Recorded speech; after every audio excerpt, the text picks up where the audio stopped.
Muy buenos días, mis queridos alumnos de segundo año de secundaria.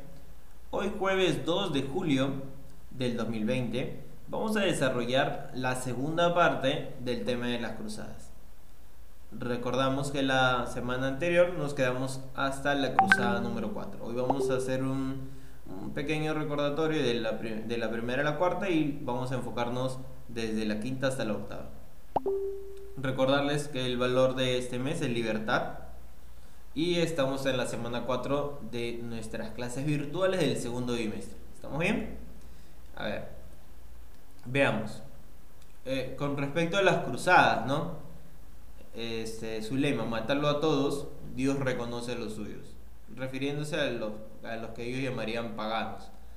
Las cruzadas, no recordamos que eran. Las cruzadas fueron una serie de campañas militares durante la Edad Media europea contra los musulmanes del Medio Oriente que habían invadido a lo que ellos llamaban Tierra Santa, que era Jerusalén. Ahora, en 1076 los musulmanes habían capturado Jerusalén. Es aquello que daría inicio, ¿no? A lo que llamaríamos la primera cruzada. El más santo de los santos lugares para los cristianos. ¿Por qué? Porque Jesús se había criado acá. Jesús había nacido aquí en Jerusalén. ¿Sí? Y se había criado, había llevado gran parte de su vida e incluso había sido crucificado en este lugar. Esto es para que puedan ubicarse, ¿sí? Las cruzadas, los caminos que se tomaron. ¿Por qué la palabra cruzada? Se la llama así por la cruz que llevan los guerreros bordados en su pecho. Si podemos enfocarnos bien, a ver, vamos a usar nuestro querido láser. Ya está. Para poder enfocarnos bien, tenemos a los guerreros cruzados y una cruz roja en su pecho. ¿Está bien? Se realizaron en total 8 cruzadas entre 1095 y 1291. Los que participaron se cosían sobre el hombro derecho de sus mantos o túnicas una cruz de tela roja. Por ello se les llamó cruzados, y a las expediciones que los condujeron al oriente se les llamó cruzadas. Aquí podemos ver, ¿sí?, la cruz que llevan en el pecho. Profesor, acerca del conflicto. Con respecto al conflicto, ¿sí?, Jerusalén también fue muy importante para los musulmanes porque ahí se encuentra la mezquita de la Roca para ellos, también llamada erróneamente la mezquita de Omar o la cúpula de la Roca, no erróneamente, que es uno de los lugares más sagrados de la religión islámica por ser considerado el lugar desde el cual Mahoma ascendió hacia el cielo. Curiosamente no es considerada mezquita, solo es un lugar de culto islámico que se encuentra en la explanada de las mezquitas junto a la mezquita del Al-Aqsa. Por lo tanto, los cristianos lucharon para recuperar la Tierra Santa, mientras los musulmanes lucharon para mantener Jerusalén. Estas guerras iban a durar casi 200 años, desde el 1095 hasta 1270-1291. Quisiera darles a entender también de que esta tierra fue un conflicto de tres sentires, ¿no? O sea, de tres creencias, ¿no? No solo estaban ellos, acá vivían los judíos, ¿sí? Acá veíamos que vivían los creyentes también, pero tengan en cuenta de que no creían de que los habitantes de esta tierra no creían de que Jesús era el Hijo de Dios. Hablamos de que los habitantes de esta tierra posiblemente, bueno, sí, mencionan, y hasta el día de hoy, ¿no?, mencionan de que Jesús es un profeta. ¿Sí? Entonces tenemos un tipo de creencia. Tenemos la creencia católica de que Jesús es hijo de Dios, y tenemos la creencia musulmana en este lugar, ¿no? En la cual hablamos de que creen en que Alá ascendió al cielo en este lugar. Entonces son tres creencias que están chocando en un lugar de la tierra. ¿Está bien? A ver, continuemos. Vemos la cúpula. ¿Cuáles son las causas, no? Las causas religiosas, entre comillas. El fundamento más importante fue la fe religiosa del pueblo europeo, pero como les digo, entre comillas, porque ya vimos en la clase anterior de que no, en realidad no fue así, no fue tanto así. Sí, aprovechando este sentimiento colectivo, el Papa Urbano II inició la predicación de la cruzada ante una multitud de fieles. Al terminar, el Papa empleó la siguiente frase: renuncia a ti mismo, toma tu cruz y sígueme. La aprobación de la multitud se hacía sentir al grito de Dios lo quiere.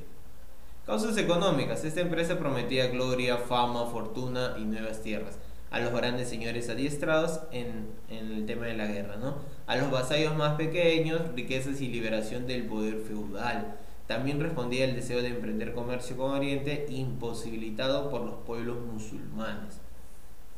Tenemos muchos factores, pero en sí lo que los movían eran las causas económicas. Es sobre todo a los señores feudales o a las personas que anhelaban el poder en este momento. Vean que estamos hablando del feudalismo. Sí, en Europa todavía se vive el feudalismo, y también podemos alcanzar a ver de que los reyes no dan talla en este ámbito, ¿no? En el feudalismo el poder de los reyes ha sido bastante minimizado. Las cruzadas, las 8 cruzadas en las cuales conversamos, ¿no? La historiografía tradicional contabiliza 8 cruzadas, aunque en realidad el número de expediciones fue mayor. Las 3 primeras se centraron en Palestina, para luego volver la visita al norte de África o servir a otros intereses como la cuarta cruzada. Recordemos de la clase anterior que el resumen fue de que en realidad no hubo ganancias en las cruzadas. Miren, la primera cruzada, que termina en el 1099, dirigida por Godofredo de Bouillon, Raimundo IV de Tolosa y Bohemundo I de Tarento, culminó con la conquista de Jerusalén, tras la toma de Nicea y Antioquía, y la formación de los estados latinos en Tierra Santa: el reino de Jerusalén, el principado de Antioquía, los condados de Edesa y Trípoli. En realidad no fue un movimiento único, sino una serie de acciones de guerra con inspiración religiosa, que incluyó la cruzada de los pobres y la cruzada de los nobles, ¿no? A ver, hasta acá vemos que posiblemente la cruzada va a ser algo productivo para el continente europeo, pero ellos, confiados, continuaron con los ataques, y así llega la segunda cruzada, ¿no? La segunda cruzada 1147-1149, con toda la seguridad que tenían los europeos, ellos siguen presupuestando guerras, ¿no? Porque anhelan ganancias. ¿Por qué les digo presupuestando guerras? Porque tener un ejército lleva una gran carga económica. No solo eso, también tenemos que ver el aspecto de alimentar, ¿no? De alimentación. No solo eso, todo lo que es medicina para los que son heridos, para los que se han enfermado. La segunda cruzada, ¿no?, fue anunciada por el Papa Eugenio III, pero la prédica la hizo San Bernardo de Claraval. Fue la primera de las cruzadas que fue dirigida por reyes europeos. Vemos que ya vemos ya a tallas de reyes europeos. ¿Por qué, profesor? Si, bueno, en sí los que venían haciendo esto eran los señores feudales en busca de más poder, pero los reyes europeos también quieren recuperar poder, ¿sí? Luis VII de Francia y Conrado III de Alemania, con la ayuda de un número de otros nobles europeos importantes. Los ejércitos de los dos reyes marcharon por separado a través de Europa. Después de cruzar territorio bizantino en Anatolia, ambos ejércitos fueron derrotados por separados por los turcos selyúcidas. Profesor, ¿quiénes son estos? Recuerden, los turcos selyúcidas son musulmanes, ¿sí? Tienen la creencia musulmana, ellos creen en Alá. Tercera cruzada, de 1189 y termina en 1192. Vemos que casi ya 100 años han pasado. Llamada la Cruzada de los Reyes. ¿Por qué? Porque los reyes están interviniendo, están participando. ¿Quién es, profesor? El emperador germánico Federico Barbarroja, el rey francés Felipe Augusto y el rey inglés Ricardo Corazón de León. Vemos personajes famosos. Fue un importante ejemplo de la unidad religiosa de la Europa de entonces, pero no lograron consolidar el poder europeo en la zona. Aunque Ricardo tomó Chipre para cederla luego al rey de Jerusalén. A ver, vemos que esta cruzada, la tercera cruzada, es llamada la Cruzada de los Reyes, porque ya básicamente los reyes están yendo a vivir este momento de cruzadas. Recordemos también que en este tiempo, en la Edad Media, ¿sí?, en este tiempo en Europa básicamente todo era, entre comillas, tranquilo, y ellos leían, ¿no?, los libros en los cuales habían aventuras de caballeros, aventuras que ellos los inspiraba a vivir momentos de aventura y buscar tesoros, ¿no? Como en estos tiempos también hablaban de reliquias. ¿A qué me refiero con reliquias para ellos? Reliquias sagradas. Por ejemplo, cosas que intervinieron en la vida de Jesús. La copa, el cáliz, ¿no? La copa que usó Jesús en el momento de la Santa Cena. Para ellos era algo sagrado y hasta que podía hacer milagros. La lanza que atravesó a Jesús. Entonces, estos eran los tesoros que ellos también buscaban. Continuemos.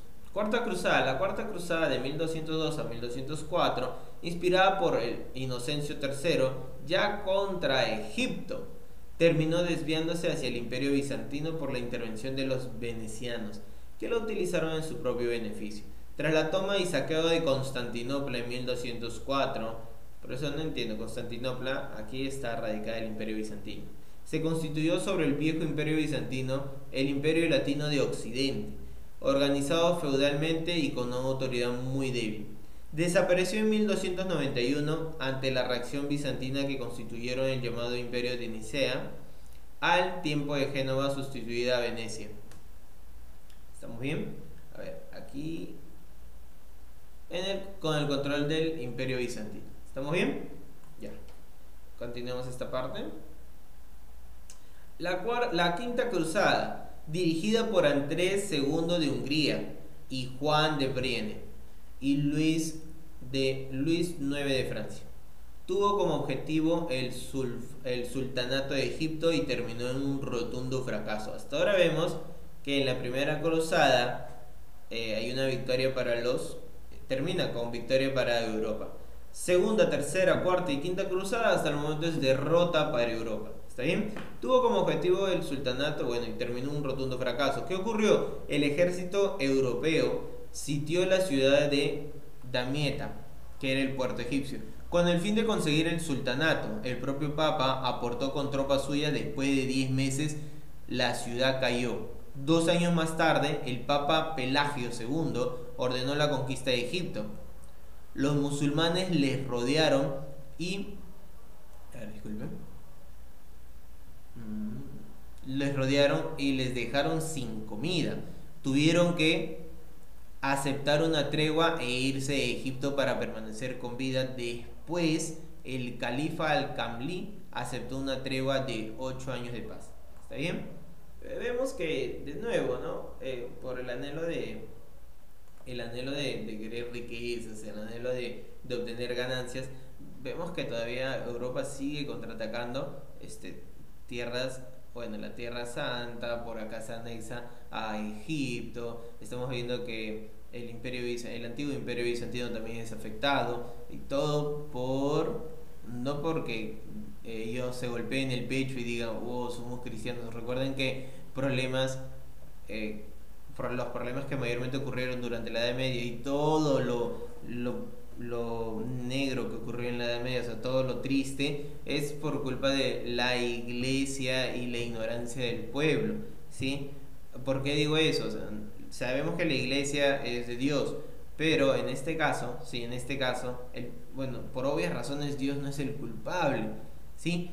Por obvias razones, el problema acá es que la iglesia estaba siendo gobernada por personas, así sea el papa, sacerdotes, obispados, que anhelaban el poder, las riquezas, y dejaban de lado lo que decía la Biblia.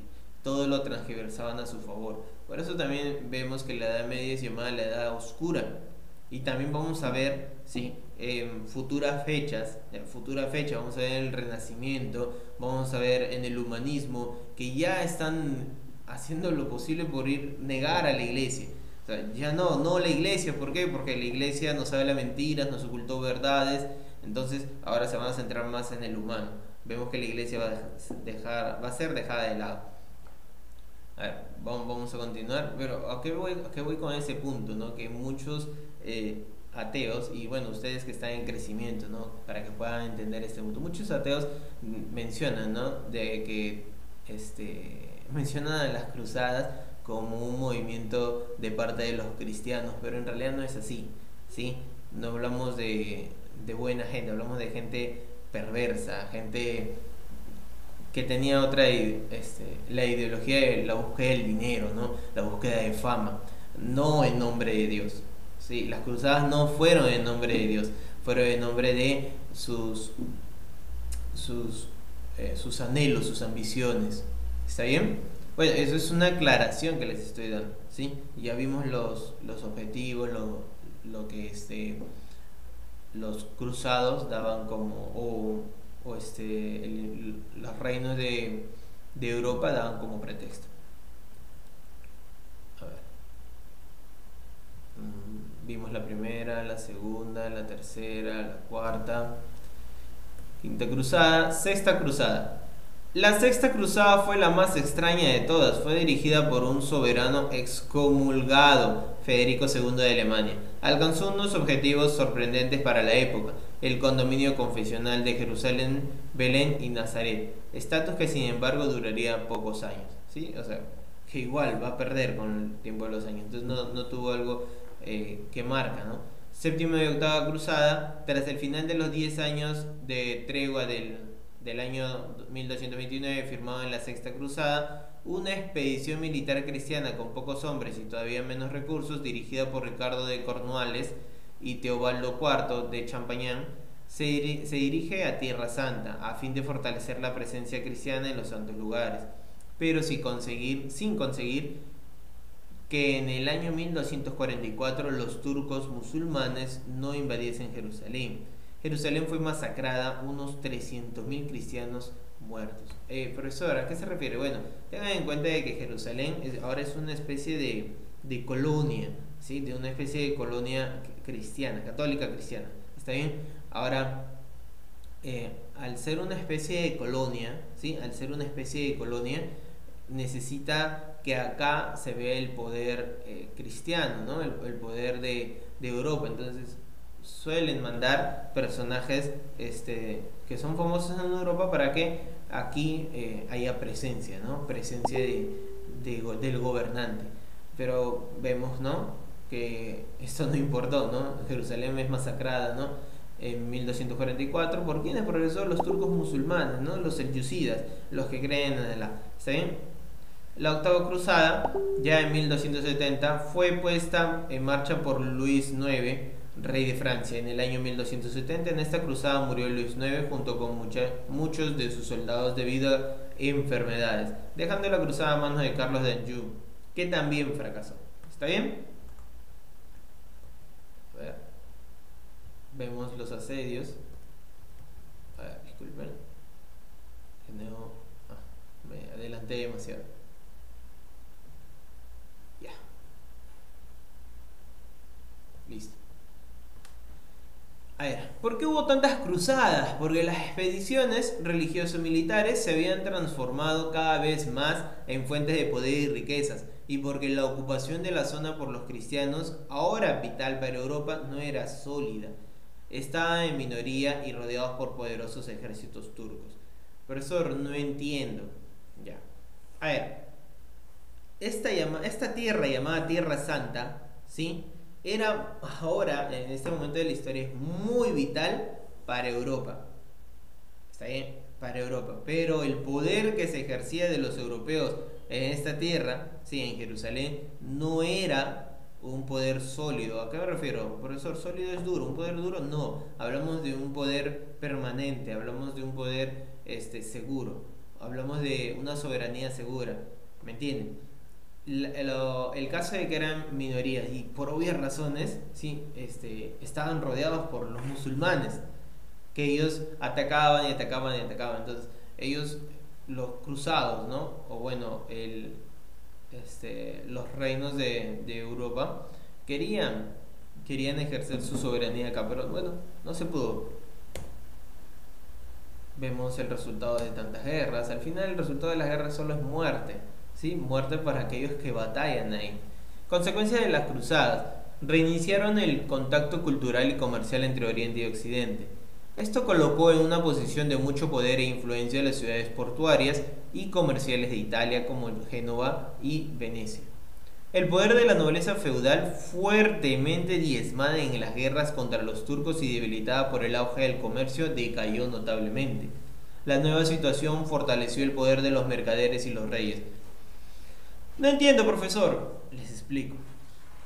A ver, recuerdan que los mercaderes, ¿no? Básicamente no están ni en el primer ni en el segundo estamento de lo que era en este tiempo la organización social. Recuerden que eran tres estamentos. Hablamos de el rey y la nobleza, hablamos del clero y al final, como tercer estamento, está el pueblo. ¿Está bien? Ahora, dentro del pueblo estaban los mercaderes, ¿sí? Estos mercaderes van a ir beneficiándose.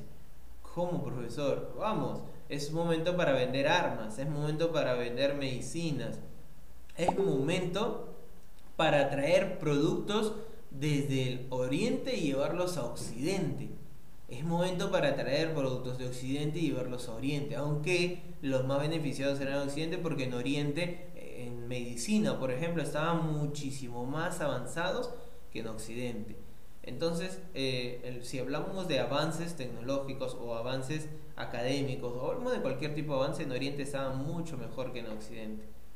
Entonces, acá es, ¿no?, donde soy comerciante, me conviene, empiezo a traer productos. Entonces los comerciantes empiezan a crecer en poder y su poder en algunos momentos fue mucho mayor que el de los señores feudales.